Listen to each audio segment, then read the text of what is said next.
Please.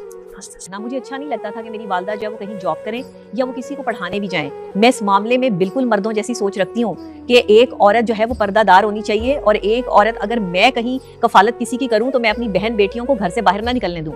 ये मेरा मर्दों वाला जो है वो जहन था उस टाइम भी। और ये जो मुझे मर्द कहते हैं ना, ये किसी और सेंस में कह रहे हैं, ये उस सेंस में नहीं कह रहे कि ये मर्द है। तो मैंने, आप यकीन करें कि मर्द की, मुझे अच्छा नहीं लगता था, मेरी वालदा नकाब करती थी, बुर्का पहनती थी। Oh, I'm so sorry. I'm so sorry. I can understand. I'm so sorry, Nabiha. Okay. Oh my God. Please. Ask this.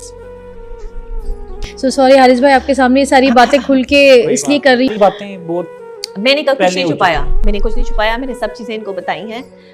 और ये क्रिटिसिज्म करने वाले जो लोग हैं, मैं इनको खास तौर पे कहूंगी कि जिस तरह मैं यहाँ तक पहुंची हूँ ना, अल्लाह करे कि किसी की बहन बेटी यहाँ तक ना पहुंचे, इतनी एफर्ट से, इतनी मेहनत से और इतनी डिटर्मिनेशन से।